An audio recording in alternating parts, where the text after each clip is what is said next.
Well, hello and welcome to Jim's Kitsch Kitchen. I would like to welcome you to September.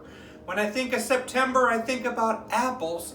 And this month I'm going to be making a few apple dishes. My very first dish is going to involve this apple butter that I made last year. Rum apple butter. And what am I going to do with this apple butter? Well, I'm going to make an apple butter pie. I actually learned about this pie from my friend Carlee at her channel Cooking with Carlee. She makes the greatest stuff. You're going to have to check out her channel. She amazes me, the things that she does. Okay, well, let's get started. I'm going to use whipped cream cheese. I'm going to put that in a bowl. I'm going to blend 2 eggs in with that whipped cream cheese. Next, I'm going to add a 14-ounce can of condensed milk. I've got to tell you, one thing about Carlee is she loves condensed milk. She uses it in a lot of her recipes. Next comes the apple butter. Then a little vanilla and a shake of salt. Mix it all together. Now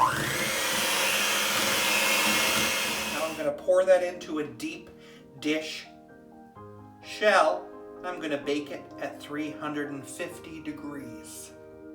35 to 40 minutes until set. It is done and set.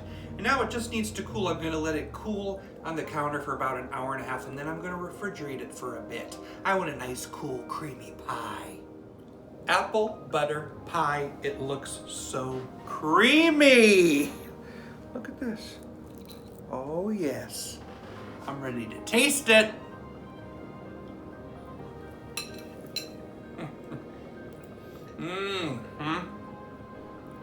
Great creaminess. You definitely taste the apple butter in there. I love the cream cheese flavor. It's wonderful. I don't even notice the condensed milk. The other 2 flavors really kick. It is a great pie. I love celebrating Apple Month. If you want to see more apple recipes, subscribe to my channel. There's more to come. This is one great apple pie, apple butter pie. And it's all thanks to Carlee from Cooking with Carlee. Check out her channel. The link is in my description. Well, I'll see you next time on Jim's Kitsch Kitchen. What happened at the end of the fruit-themed fairy tale? They lived happily ever after.